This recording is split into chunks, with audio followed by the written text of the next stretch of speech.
views and opinions expressed in this program are those of the participants and do not necessarily reflect the views of BronxNet or the program underwriters.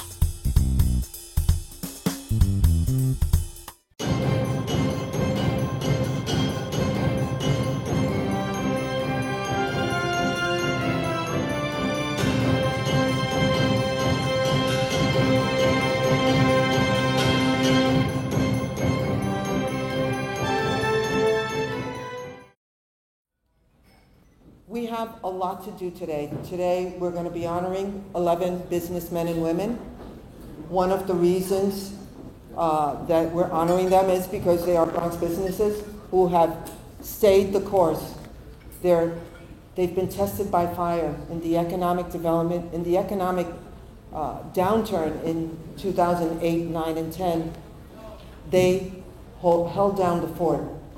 And today they're all the way out of what could have been really bad, not just for them, but also the residents of the Bronx, their major employers, and they're thriving. The other reason why we're honoring some of our businesses today is because a number of them, Bronx businesses and one from Brooklyn, they helped us and all se presente when Puerto Rico went through this massive, devastating hurricane.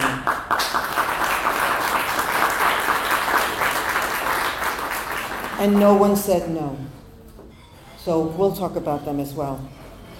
So this could not have happened if we had not had the leadership that we have here in the borough of the Bronx. Someone who has se presente for many, many, many years. Someone whose brain continues to just throw out ideas and make us work really hard. Somebody just said to me, Marlene, don't retire. And I said, I can't. We still have a lot more to do. And you know something? That's not a bad thing, because it is such a blast to work with you all. So I'm here to say thank you to you all. And more importantly, I'm here to recognize an amazing young individual, amazing talent, someone who has never said no to anything either, someone who challenges us on a daily basis to think big, to act big, and that is our borough president, Ruben Diaz Jr.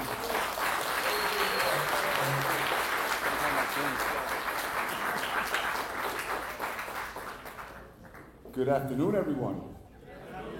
Let's give Marlene and the Bronx Overall Economic Development Corporation a strong round of applause.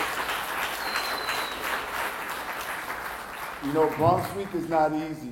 Every year when you finish Bronx Week, the BOEDC, the Executive Board of Directors chaired by Stephen Kaufman, the staff of the Bronx Tourism Council, my staff, and of course all of you who have been sponsors of Bronx Week, you almost immediately start planning for the following year.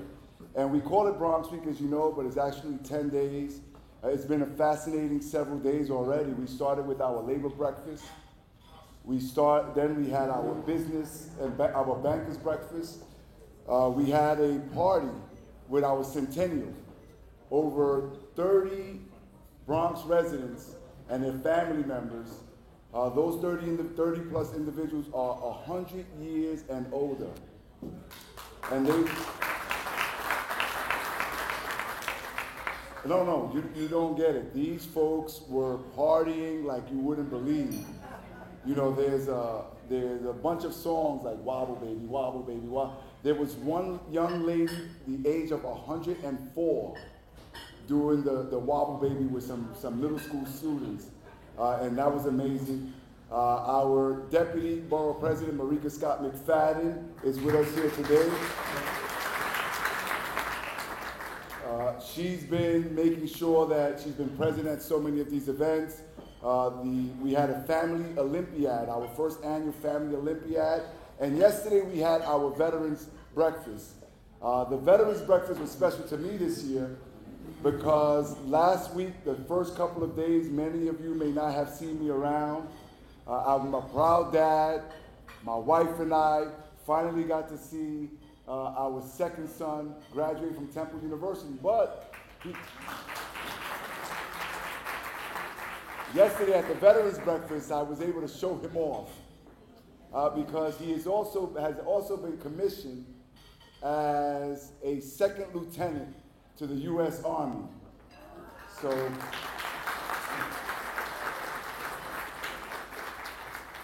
So with all of that, today is Bronx Business Day.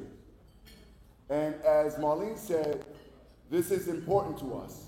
You have been able to show how to stick to it.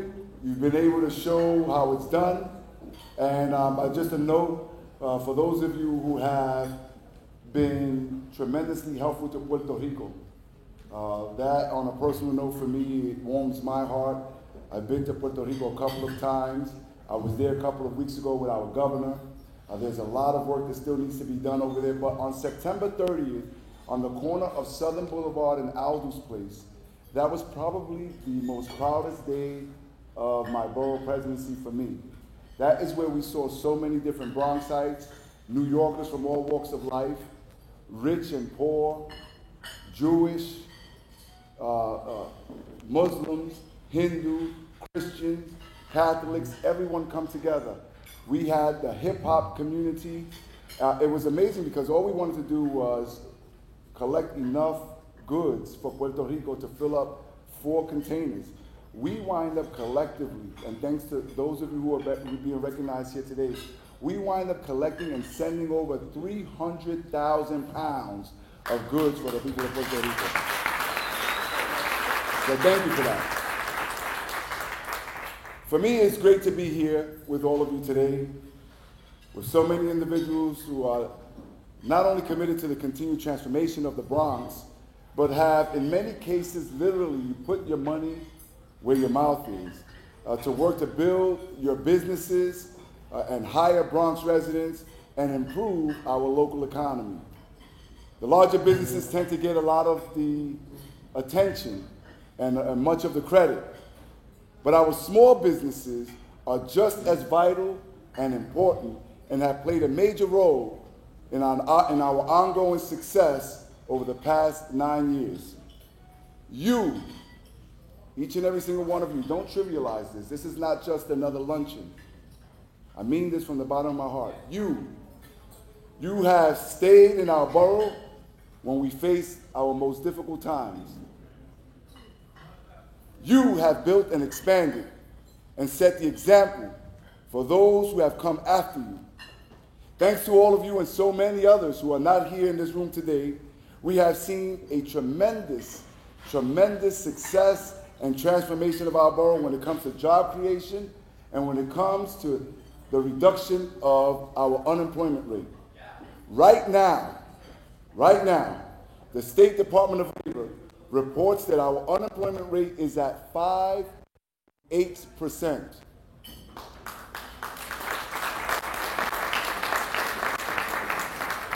That is down from 14.1% unemployment when I first took office back in 2009.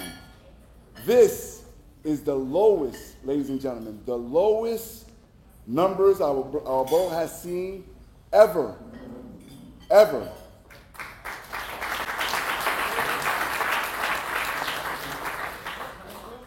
Nearly 120,000, let me say that again. Nearly 120,000 more Bronxites are working today than the first day that I took office. That's extraordinary. These numbers are in fudged numbers. This is not the fact that we have a depleted labor force. People are actually working. This is not fake news, ladies and gentlemen. And because of you, more people are coming to the Bronx. There's all this attention that we're getting. And more people want to live and work and raise their families here. More companies want to come and work side by side. And we're letting them know that if you want to come and do business in the Bronx, that's fine. We're open for business as long as you do business with the Bronx as well.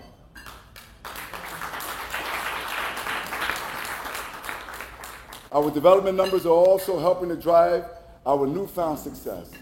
Now, each year, ladies and gentlemen, I put out a report. It's It's an annual report on the development and the progress in development in our borough. I think it's on your tables right now. You are getting the first look at our annual report. Look at the numbers. We have had nothing short of an extraordinary, amazing year in 2017. We continue to see an unprecedented interest in the Bronx from all sectors. Last year, our borough saw an incredible over $2.7 billion total dollars in development. That's the highest, the second highest number that we've seen since I've been the borough president.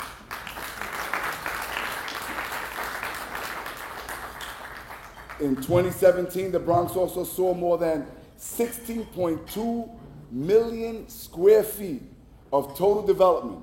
That's a 15% increase over the year before that, and the most that I have seen since 2009. Since 2009, the Bronx has been home to more than over $15.4 billion private dollars invested here, and over 84 million square feet of total development.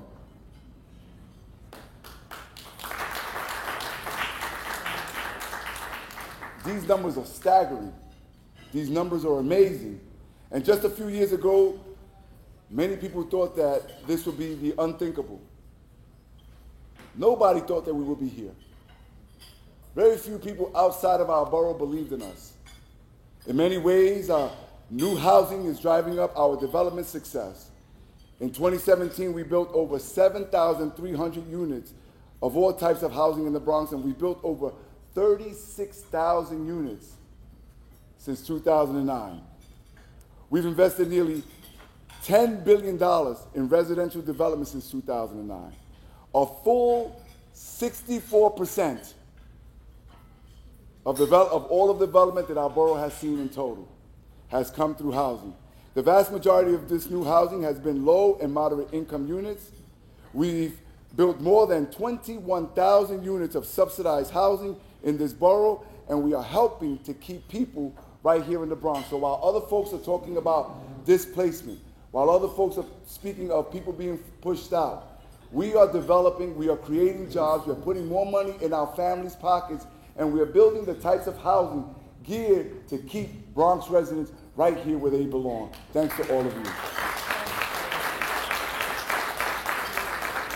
In the coming years, we'll even see more transformative development that will take place in our borough.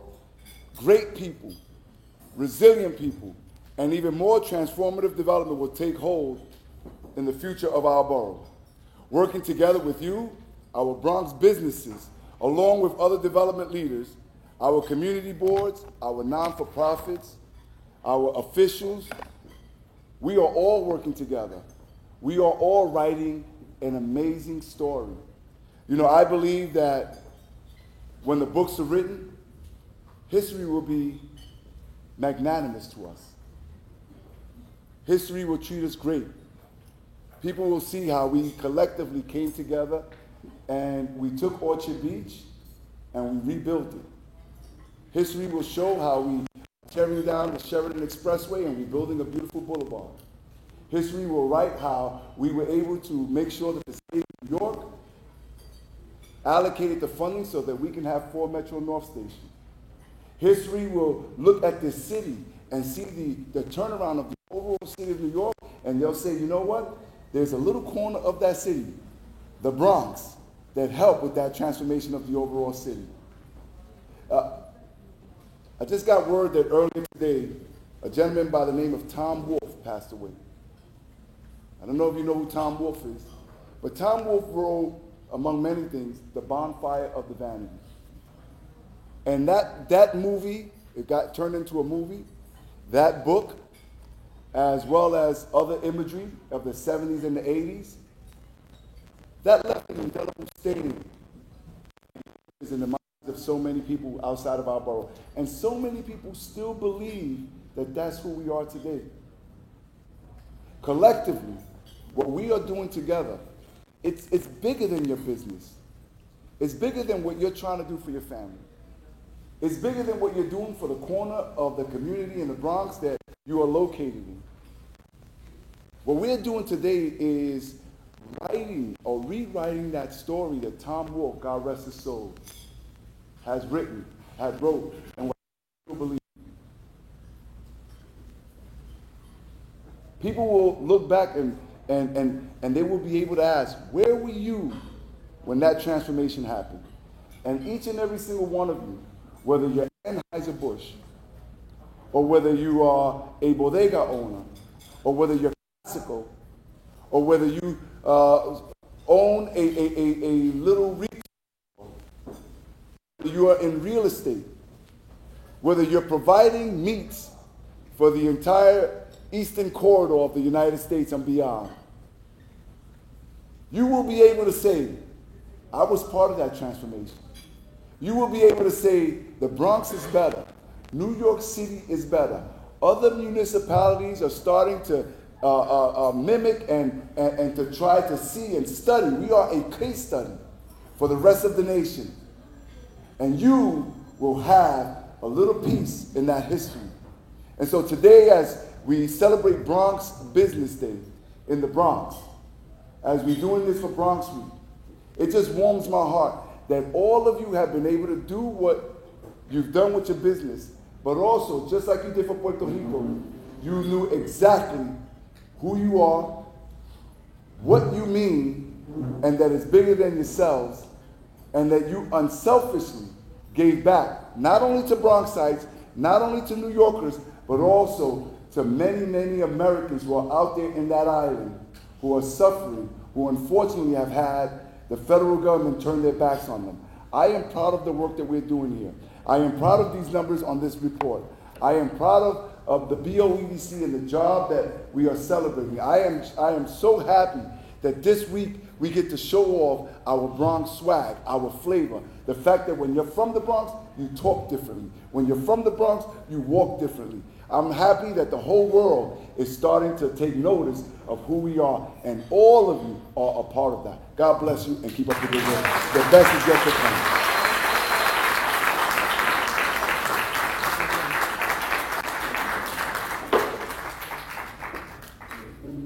And now, a word from our sponsor. Joe Wiskovich and I have known each other since I was 18 years old. I won't claim to know how old he was then. He was a police officer. I was a rabble-rouser. I was something called a young lord. And so he was sent to check us out and keep us in check. And in the end, we ended up becoming friends, respecting each other, and ended up, to this day, supporting each other. And so certainly I am delighted and honored to have with you Joe Wiskovich, the sponsor of our lunch. Joe Wiskovich.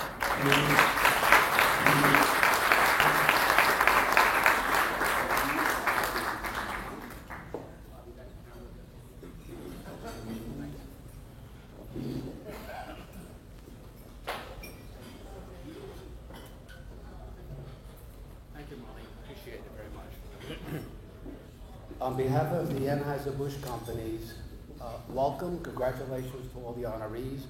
And I think this is our 7th, 8th, or 9th, or 10th, or 7 years, I forgot, that we've been a major sponsor of this event, and we're very proud to do so because Marlene and the borough president have encouraged us to participate, and we have done so at every level, including the major and first sponsor of Albany Night of the Bronx, ever. And we continue to support the fireworks for the 30 or 40,000 people for the 4th of July, without mentioning too many others. Now, Marlene and a few other people have asked me, what does the biggest brewer in the world mean? That's what we are. And it was September 13, 2007, when a young person with hair named Ruben Diaz Jr. came to help us bring us to the Bronx, Hunts Point. So after his request, it cost us $80 million to move from Queens to the Bronx. So that day he had a gold shovel where he broke ground for Anheuser-Busch. Back then, to answer your question, what does a big brewer in the world means, we had 26,000 employees back in 2007. Today we have over 200,000. We have a fleet of 2,900 automobiles and trucks. Today we have over 45,000. Back then we sold our products in 22 countries. Now we sell them in 150 countries. And back then we have 32 brands. Today we have 500 brands. So you are the home of one of the largest brewers and the third largest product company in the world, and you brought us here. I'm grateful. Enjoy your lunch. Thank you. Oh, by the way, before I forget and get fired. Thank you for that warm applause.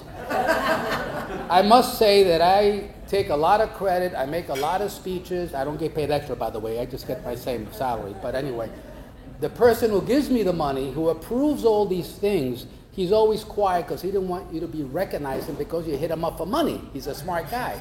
But he is now the vice president of Anheuser-Busch Sales and Services for the whole East Coast. His name is Dan Hoos. Dan, stand up and be recognized. Dan Hoos!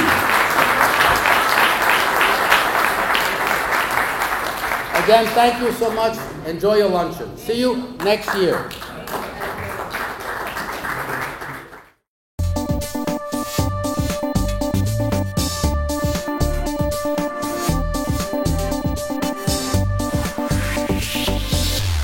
We built a media network for you. BronxNet TV. Come learn in your new state-of-the-art studios at Lehman College. At Mercy College. And coming soon to the South Bronx in the Hub. Inspire with your stories, culture, history. Your Bronx on BronxNet. Engage with us. Connect with us at your channels and at BronxNet.tv. Learn, engage, inspire. BronxNet TV. From the Bronx to the world. BronxNet.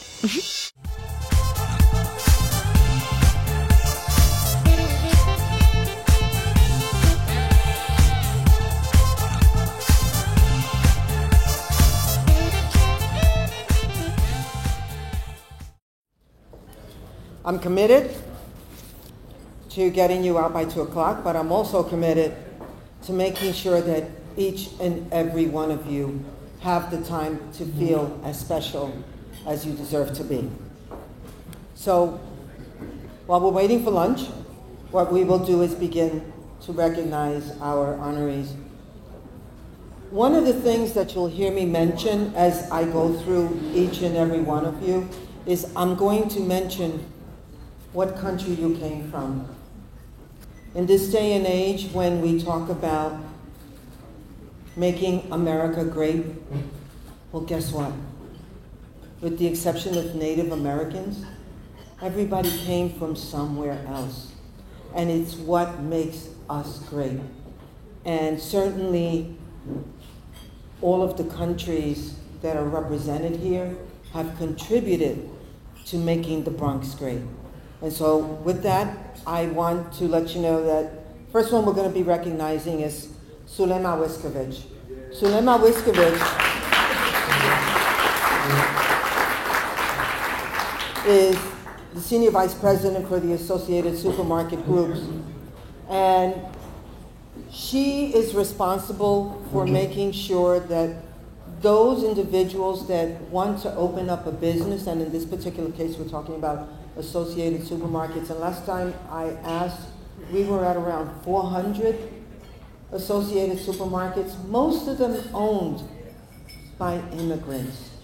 It is ASG that finances, supports, helps them order, helps them print the periodicals. They do it all. They make sure that you are successful. What you need is your muscle mass, and they will make sure that you succeed, because when you succeed, they succeed. And when they succeed, our community succeeds. Having said that,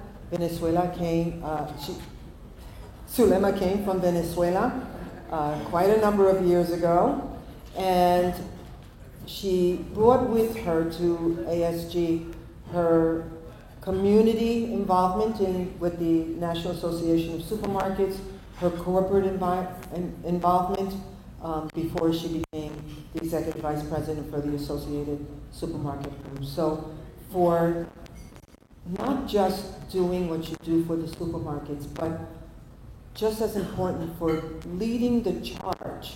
When I talked about Puerto Rico, I called Sumera first.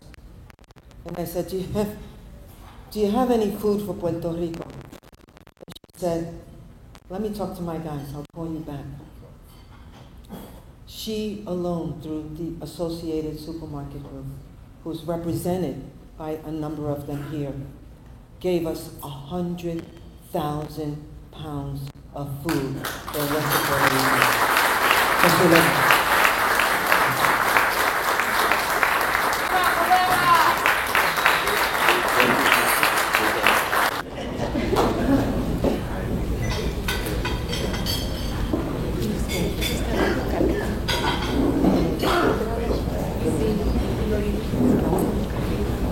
Thank you, Marlene. Thank you, Board President Marlene, for this recognition, which I want to share with our big supplier, CNS, who is here represented by Mike Torloff. I mean, they were very key in us achieving that goal.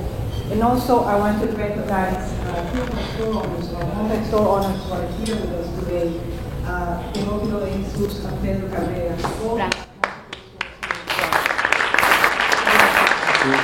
So thank you so much, and thank you for giving us the opportunity to help with such a time. Thank you.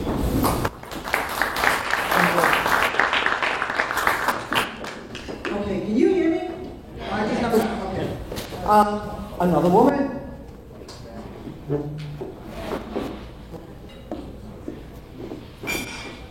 me tell you how guys think and how women think. Juana's husband worked in the construction industry, and he saw that his company was spending thousands of dollars exterminating what they were clearing, tens of thousands of dollars. And her husband said, you know, what I'm looking for is, you know, I can probably do that and save you a lot of money, maybe half. And so the guy goes, okay. And he went and he rented the equipment and he bought the solutions, and he did a great job. And the wife said, you know, this is interesting. This is not a one-shot. This is not a one-off. This is a business. So he's taking the construction business, from what I understand. She ended up creating citywide exterminating, and just a couple of weeks ago, they bought their first building. So,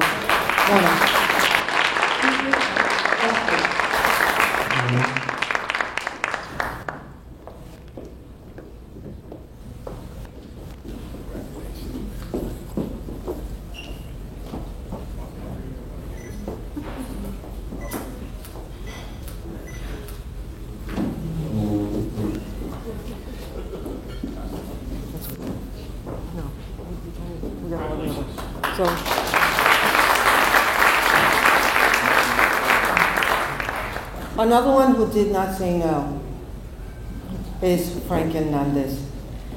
Frank Hernandez is the president and CEO of La Flor de Mayo Express. When we were moving from Puerto Rico to New York, from New York to Puerto Rico, from Puerto Rico to New York, Puerto Ricans do that a lot. We would call La Flor de Mayo Puerto Rican owned. He's been in the business for a long period of time. I want you to read his bio because it's been amazing, and he's still saying presente. And we're so happy to have him because now it's no longer just Puerto Rico, New York, New York, Puerto Rico. It's now an international business because wherever Puerto Ricans go, or other people, he goes. And if you need to move into a very large mansion, he'll take you as well.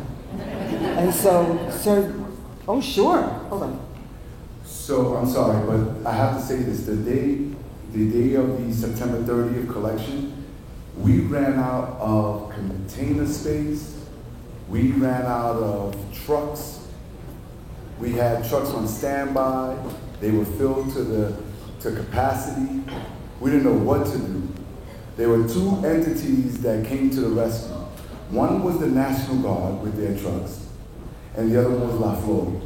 If it were not for the fact that he was able to send, I think it was 4 or 5 trucks with boxes and tape, and it didn't charge us anything. Think about that. He needed to, there was manpower, there were trucks, all of these things they had to send all the way down to get palletized. And he offered that without charging us a nickel, and for that, we appreciate you, Frank. Thank you.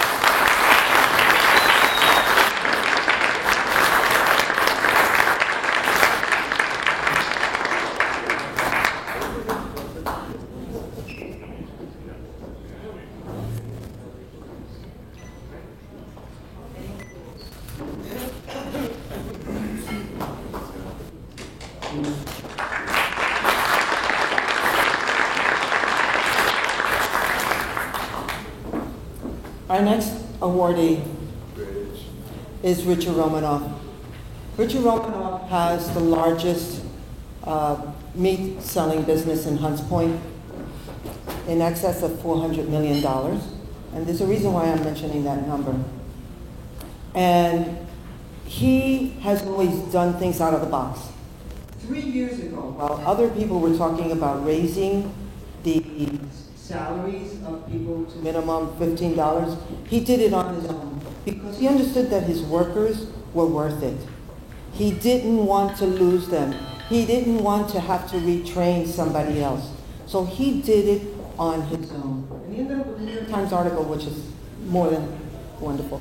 He has over 300 workers, and on that day, the day that we were doing Puerto Rico relief, he sent us, was it 2 or 3 trucks as well?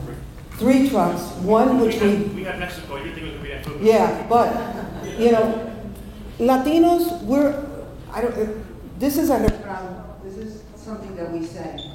Donde comen dos, comen seis, which means if 2 can eat, so can 6. You got a stew in the pot, you put a little bit more water, a little bit more adobo, everybody eats. And so that day, it was not just Puerto Rico relief that we did, because Mexico had just suffered a major earthquake.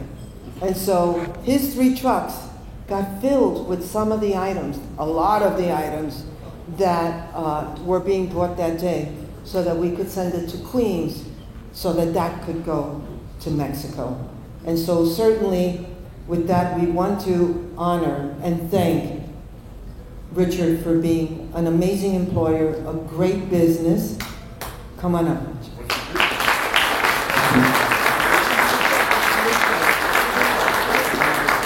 Oh, the name of the business, Nebraska Land. Sorry.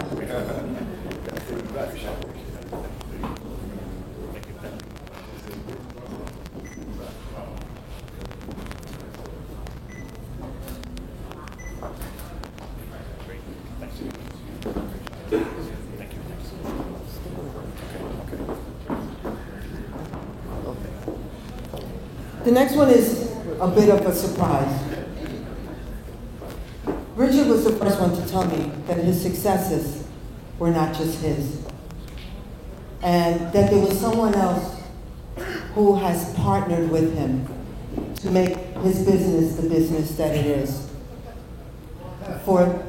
Let me tell you a little bit about this woman who has been by his side. This woman came from Nicaragua, running away from political strife. Her first job was in California, getting up at 4 o'clock in the morning to pick up tomatoes. And she understood that this was the land of dreams. And she knew that if she worked hard enough, she could do just that. And she moved over to the East Coast.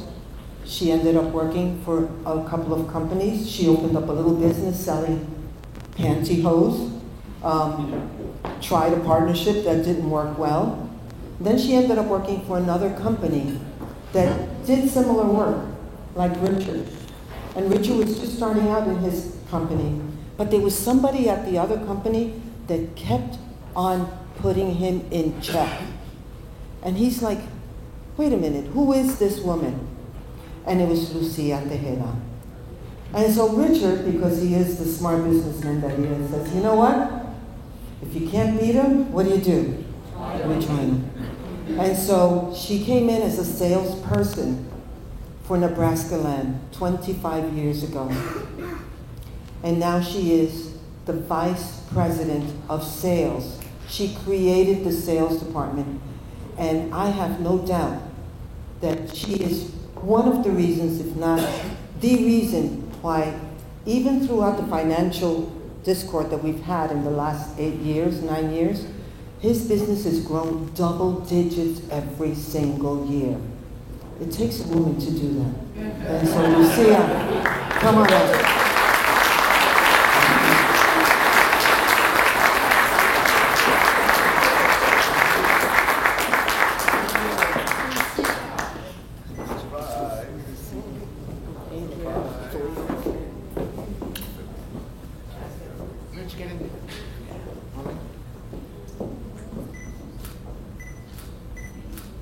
And one with her and VP.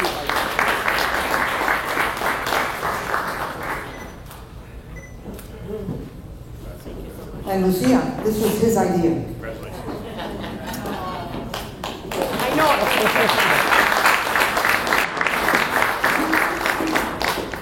The next one is an interesting one. It's called Pen and Pistol.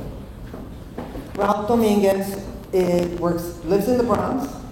Right now his business is in Brooklyn because he has not found a space that he can afford here, but we're working on that. But he makes leather goods. And he brings a great story. Very smart, went to prep schools, had a misstep, and is really and truly a vision of redemption.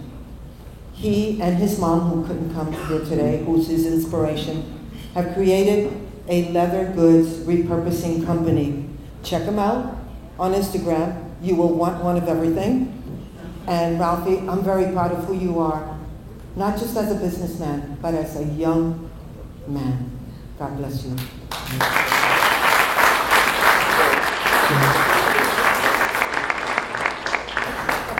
South Bronx High School.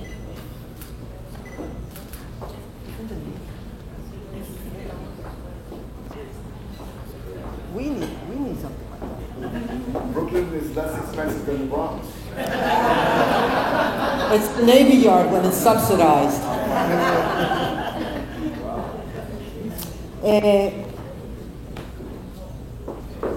I'm a foodie. If you looked at my hips, you'd know that. And certainly, I'm always looking for the next best restaurant. And I found it right down the block from my home and my office. And these two individuals own a restaurant in Manhattan, but they lived in the Bronx, and they were like, why can't we have a restaurant like the one that we have in Manhattan in the Bronx? And they probably looked at each other and said, because we haven't done it yet.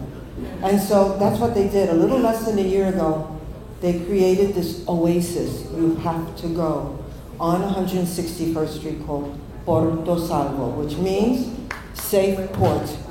And you know, every time you walk in there, it's not that you feel safe, you feel embraced and loved. The food is amazing, the environment really is nurturing, and we're so delighted that you have brought Manhattan to the Bronx through Porto Salvo.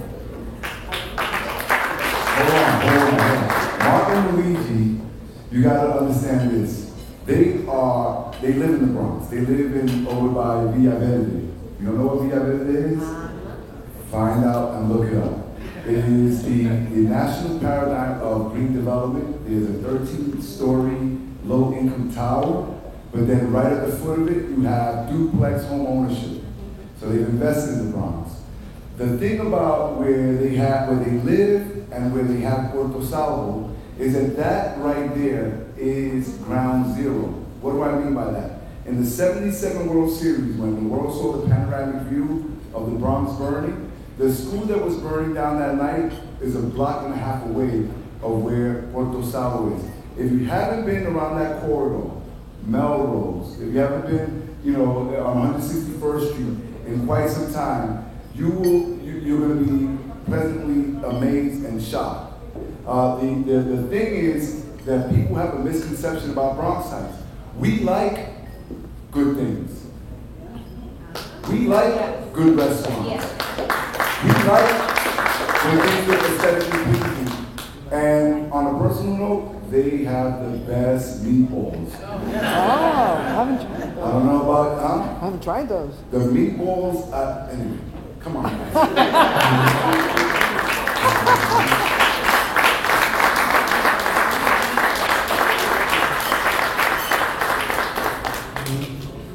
And an amazing beet salad with goat cheese. Just saying.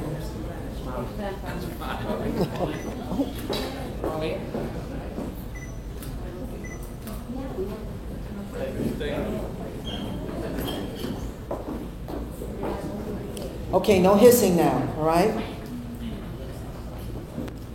The next individual has a business in Brooklyn. But when we talk about Puerto Rico, he started the ball rolling. I called him because we knew that we wanted to do this Puerto Rico relief, but I had no idea how to get stuff that I knew we were going to collect to Puerto Rico. So I called Ray. He has an importing company where he brings Puerto Rican goods into New York, and then it gets distributed. So pilón, galletitas, Maria, all those things, he brings the flavor of Puerto Rico to New York. So you get where I'm going? So I said, how do we get containers? And he says, Marlene, I will help you. I will get it done. And he asked me how many we wanted, and we were naive. We said 4. We need 4. That's 100,000 pounds. We figured 4 is good. All the other stuff we had done was like 2 containers, right? So we figured we were doubling up. We're good. He called them up. He got them there. He was there. He helped us bring in the guy who we could not have lived with or without, which was the Hilo guy from Magda, India. Hilo is the electric forklift. Boy, did we work that guy out. And Ray was there through every single step of the way. And he put his money where his mouth is because we used his credit to get the containers. It was almost $19,000, and he says, don't worry about it. When the bill comes in, then you can pay it. And that was part of what happened that day, well, for many, many weeks. Those who didn't bring us trucks, those who didn't help us with, these logistics, sent us money to make sure that when that $19,000 bill came in, it got paid. It got paid. And you know who paid it? Somebody else from the Bronx. A guy by the name of Fat Joe. God bless him.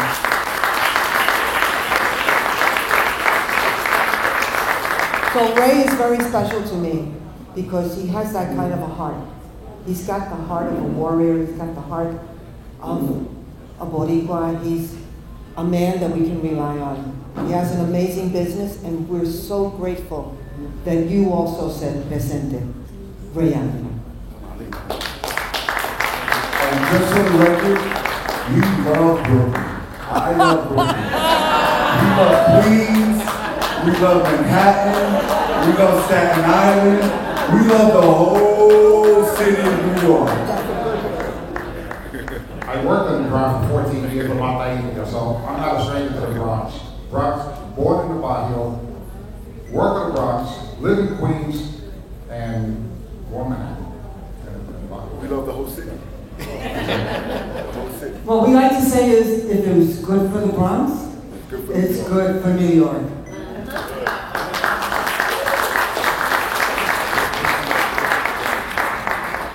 Just a correction, on the bio, there's a slight mistake. I do not bring Café Bustelo or Pilón. It's Café Caucoro and Café Rico. Even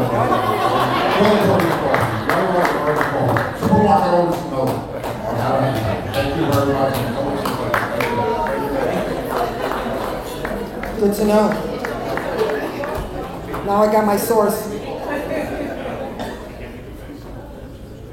More food. Salsa Catering. How long ago did you start your business? 28 years ago, and he looks like he's 20. Salsa Catering, I came, I had a close encounter with Salsa Catering when I was working for Mayor David M. Dinkins. And Danny was the Goya caterer. And so whenever we had a Latino event at Gracie Mansion, Goya would sponsor, and Danny would cook the food that was provided by Goya. It was a great marriage. He's an amazing caterer. He's a restaurateur. Just recently he left us to the other country called New Rochelle. But certainly he still belongs to us and he will always be ours. And we're so grateful for the fact that he really and truly is a Latino Puerto Rican food ambassador to all of New York. And so we thank you, Danny, because you make us proud, Bronx proud, and now New York City proud.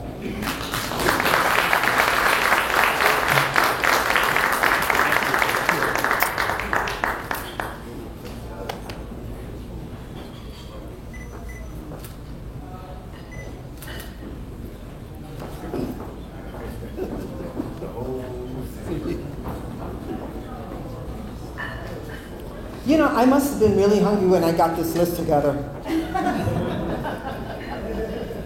The next one is another restaurant.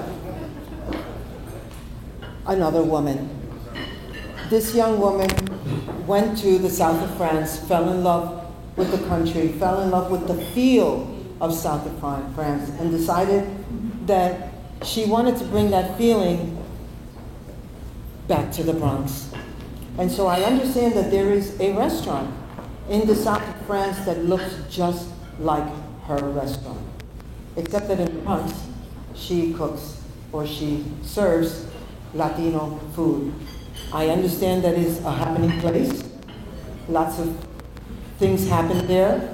Karaoke, but I understand that I don't qualify because most of the people get signed up with some of the major labels in the city of New York. But certainly, she has been there for 23 years. And so she must be cooking something real good. And so I haven't been there.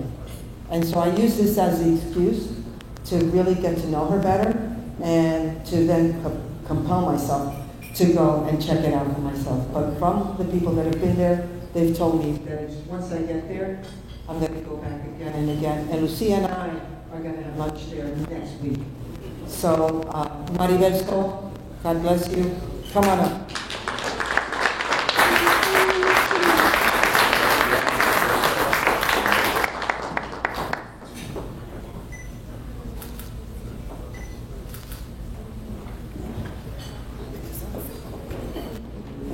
Sorry, I just want to say one quick thing.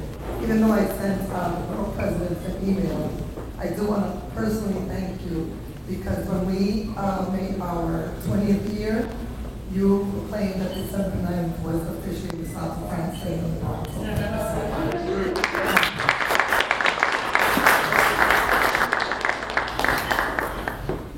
Our last honoree, but certainly not our least, a very favorite business of mine.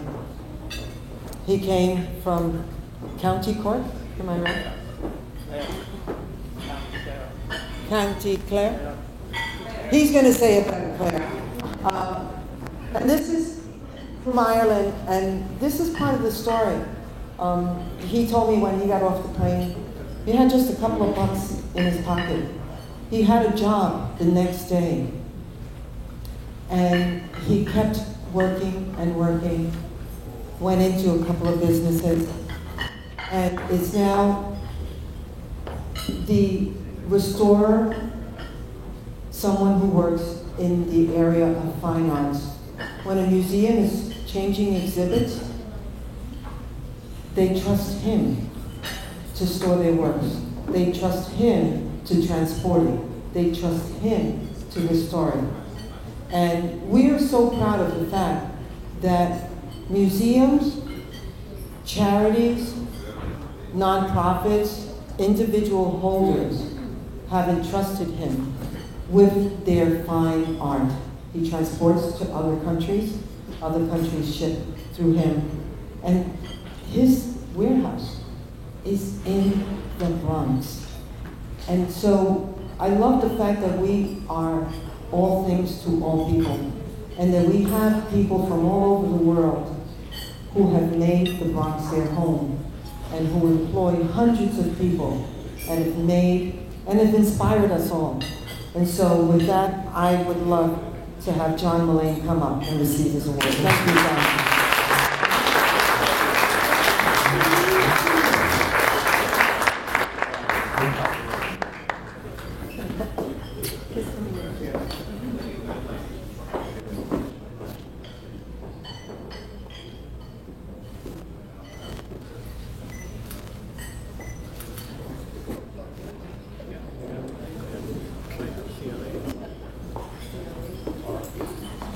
County Clare.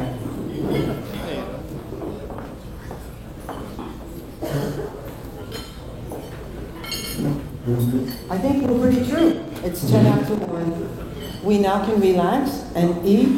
And please go and walk over to the people that have been honored today. Fact of the matter is that you should exchange a lot of business cards, congratulate each other. I thank you, as well as the borough president, for a job well done. I can't wait until next year. Hope you do too. And I want to also thank two people. Angie, I could not have done this without Angie.